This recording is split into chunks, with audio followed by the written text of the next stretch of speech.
네, 국내에서 1,000명이 넘는 확진자가 나왔고 거리 두기가 3단계로 올라가지는 않았고 이번 주 확산세가 어떻게 나오느냐에 따라서 아마 정부가 다시 한번 3단계 검토를 할 것으로 보이는데요.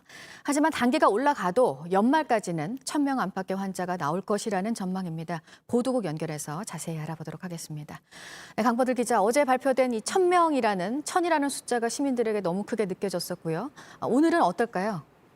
어제 0시부터 오후 6시까지 집계된 것만 527명입니다.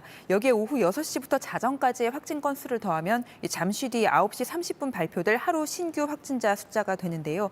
그간의 추세 등을 감안하면 최소 6, 700명대의 확진자가 나올 것으로 보입니다. 하지만 주 중반에는 다시 1,000명대 확진자가 나올 가능성이 큽니다. 어제 0시 기준으로 검사를 받고 결과를 기다리는 사람이 9만 명이 넘고요. 오늘부터 수도권에서 선제적 무료 검사가 시작되면 무증상, 잠복 감염자 들이 더 많이 드러날 수 있기 때문입니다. 정부는 어제 발표해서 앞으로 20일 동안 매일 1,000명 이상 환자가 나오는 걸 가정하고 병상을 확보하기로 했다고 밝혔고 일부 전문가들은 하루 3,000명 확진 가능성도 언급했습니다. 네, 이제 일상 어디에서 감염이 돼도 이상하지 않은 상황이라고 할 수가 있습니다. 현재 집단 감염 사례 중에 교회에서도 여전히 나오고 있죠. 충남 당진시가 내일부터 거리 두기를 2.5단계로 올린다고 했는데 한 교회에서 나온 집단 감염 때문입니다. 지난 토요일에 이 교회에 다니고 있는 고등학생과 20대 노인복지센터 직원이 확진됐습니다. 교회와 학교, 복지센터에 대한 검사가 이뤄지면서 어제 교인 36명, 복지센터 2곳의 관계자 7명, 학생 1명 등이 추가로 확진 판정을 받았습니다. 교인들은 예배 후에 같이 밥을 먹은 걸로 확인됐습니다. 이미 확진된 사람들의 밀접 접촉자 규모가 커서 지역 내 전파 우려가 큰 상황입니다.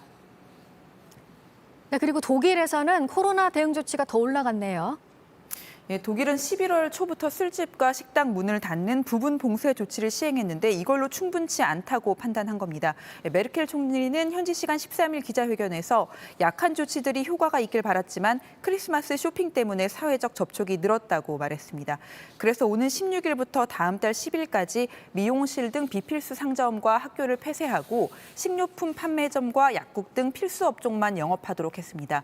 새해를 맞아 열리던 이 대규모의 불꽃놀이 행사도 취소됐고 불꽃놀이 용품의 판매도 금지됐습니다. 독일에서도 이 같은 조치가 경제에 미칠 영향에 대한 우려가 있는데요. 메르켈 총리는 더 많은 사람들이 영향을 받을 걸 잘 안다면서도 강력한 조치가 우리 의료 시스템이 한계에 처하는 걸 막아줄 것이라고 말했습니다. 이 밖에 새로운 소식은 8시 후 연결해서 다시 전해드리겠습니다. 지금까지 아침 엔지금 JTBC 강버들입니다.